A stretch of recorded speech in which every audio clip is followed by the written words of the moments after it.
Selamat pagi, salam sejahtera bagi kita semua.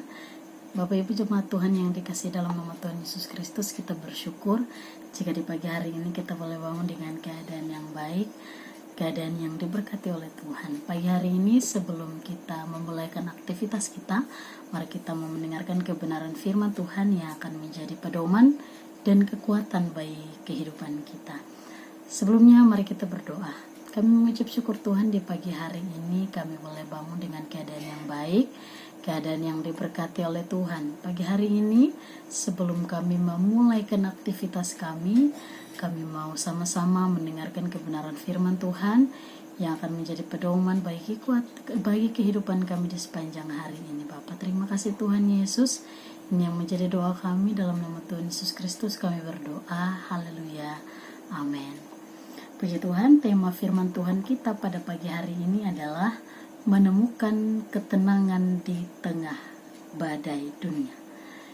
Sekali lagi, tema firman Tuhan pada pagi hari ini adalah menemukan ketenangan di tengah badai dunia.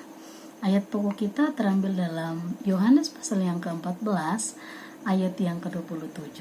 Sekali lagi, Yohanes pasal yang ke-14, ayat yang ke-27, yang berbunyi demikian. Damai sejahtera-Ku kutinggalkan bagimu, damai sejahtera-Ku kuberikan kepadamu, dan apa yang kuberikan tidak seperti yang diberikan oleh dunia kepadamu. Janganlah gelisah dan gentar hatimu. Amin.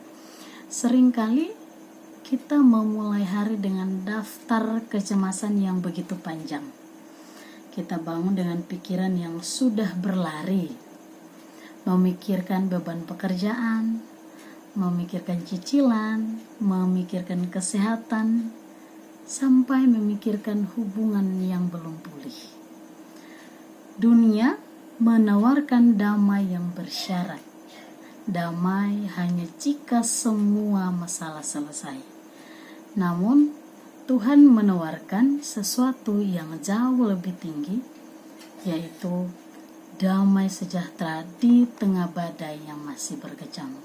Puji Tuhan. Apa yang dapat kita pelajari dari Yohanes 14 ayat yang ke-27 ini Bapak Ibu? Yang pertama yaitu membedakan damai Tuhan dan damai dunia. Yang pertama yaitu membedakan damai Tuhan dan damai dunia. Dalam ayat pokok kita pagi hari ini, Yesus memberikan sebuah garis pembatas yang sangat jelas, yaitu apa yang kuberikan tidak seperti yang diberikan oleh dunia kepadamu. Mengapa Yesus perlu menekankan perbedaan ini?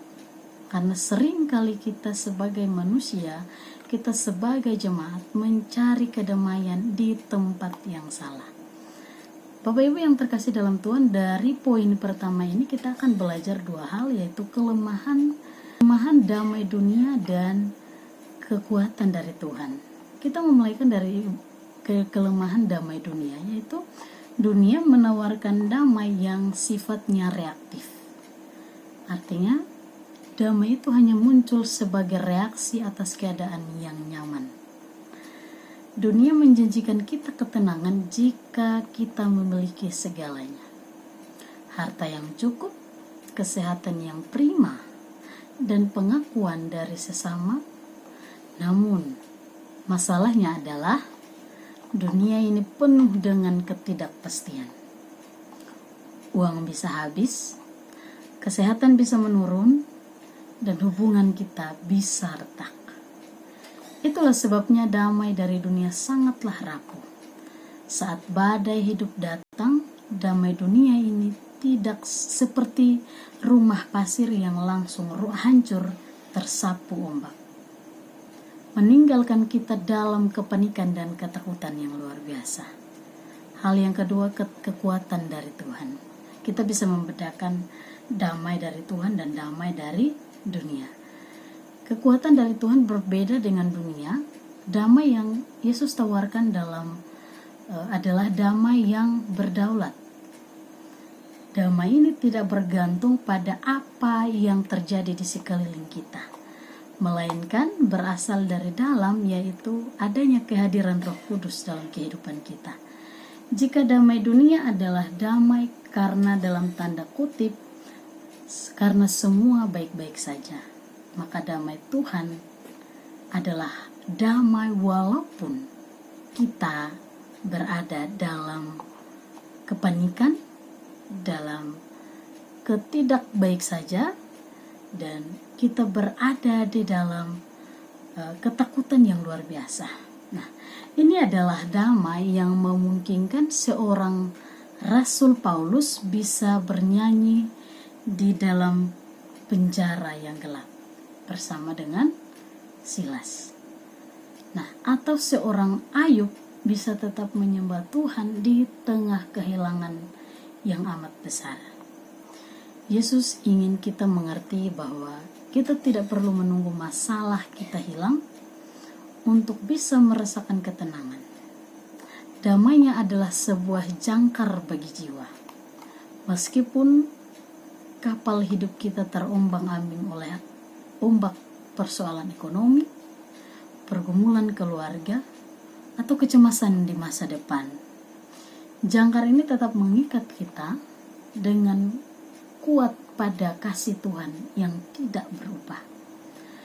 Dunia memberikan damai yang sementara, tetapi Yesus memberikan damai yang melampaui segala akal.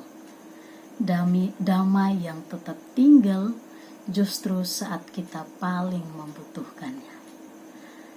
Poin yang kedua yang akan kita pelajari bersama-sama pada pagi hari ini adalah melepaskan kegelisahan sebagai pilihan.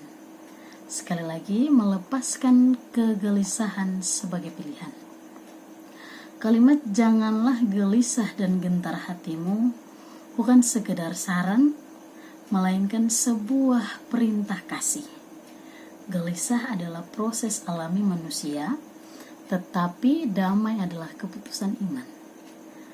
Saat kita memilih untuk percaya kedaulatan Tuhan, lebih dari kita percaya pada besarnya masalah kita, maka ketenangan itu akan mulai mengalir. Jadi jangan biarkan kita menjadi tempat bagi ketakutan untuk bertumbuh. Maka marilah kita jalani hari ini dengan perspektif yang baru. Masalah mungkin belum selesai pagi ini, dan tantangan mungkin masih menunggu di depan pintu. Namun ingatlah bahwa kita tidak sedang berjalan sendiri. Raja Damai, yaitu Yesus Kristus, berjalan di samping kita. Mari kita mau serahkan setiap beban yang memberatkan pundak kita, dan terimalah damai yang melampaui segala akal itu.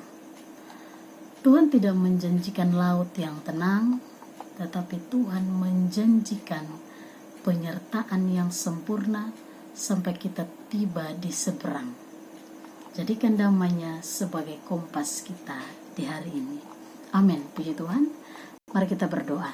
Bapa yang baik, kami bersyukur Tuhan di pagi hari ini kami boleh belajar firman Tuhan yang akan membawa kami untuk lebih dekat dengan Engkau Tuhan.